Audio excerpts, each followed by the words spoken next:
Good afternoon. I am so happy to be here with you this afternoon.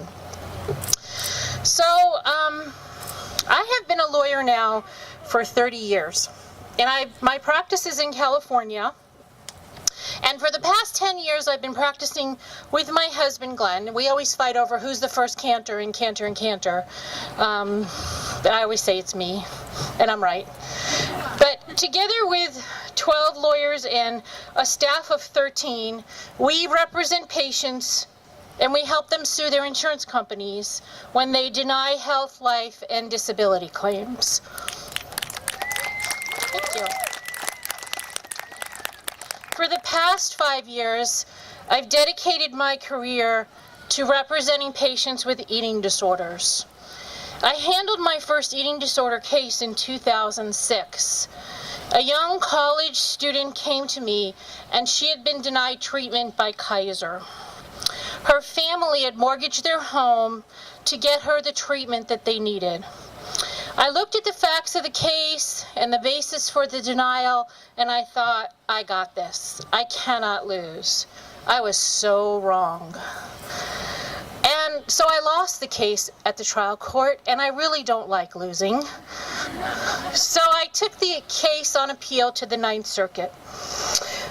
So the day came for the oral argument, and I was prepared with my legal arguments, and I anxiously approached the 3 judges who were up there on the dais. And before I could say a word, one of the judges asked, "How is she? How is she?" I've never in my career been asked about the welfare of my client. And I thought, there's hope here.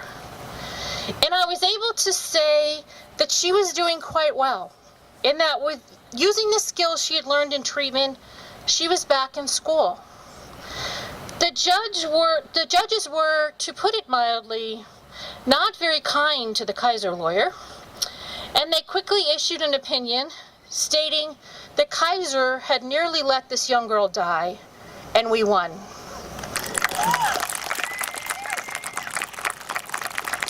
And I was hooked. I did some research and I could not find a single eating disorder decision across the country. I thought, what was going on here? So I wrote some letters to some treatment facilities in California, and I said, here I am, I'm an attorney and I'm willing to help you.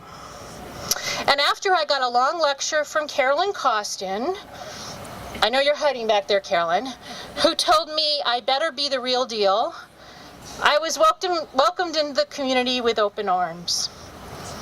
These people who treat your daughters, your sons, your wives, and your loved ones, they are true heroes. And if you are in the business of treating people with eating disorders, can you stand up and be recognized?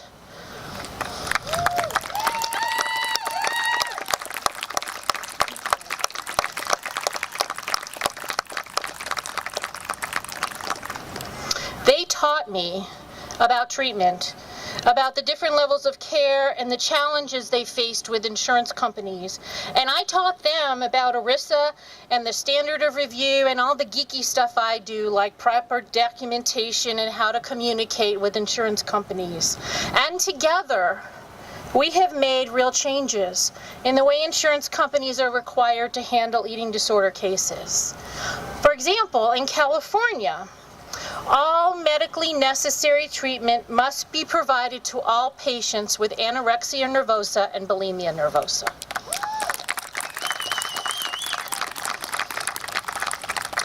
And just recently, the Ninth Circuit Court of Appeals issued an opinion criticizing United Behavioral Health for its handling of an eating disorder case and suggested that insurance companies should actually get medical records before deciding whether to approve treatment. What an astounding idea. And also suggested that in some cases, insurance companies may be required to perform independent medical evaluations, in-person evaluations of eating disorder patients before deciding whether to deny treatment. Another astounding idea. And in addition, the opinion makes clear that judges have to look at all circumstances of the case before deciding whether a denial was proper, instead of just taking one, quote, reasonable justification by the insurance company and rubber stamping it. In addition, the new federal mental health parity regulations provide much hope for those with eating disorders. It is now rare for a policy to lawfully be able to exclude residential treatment. Fail first rules, which require a patient to try and fail at a lower level of care, are precluded. And pre-authorization for partial hospitalization may be a thing of the past. But there is much more work to be done. And to do that work, it is important that you, whether you are suffering from an eating disorder or know someone who is, do not give up. First of all, you must stay in treatment. You must follow the recommendations of your treatment providers. And if your insurance company is making this difficult for you, reach out for help. Change is happening and more change is coming. And by being here today, you are standing up and being part of that change, and for that I applaud you.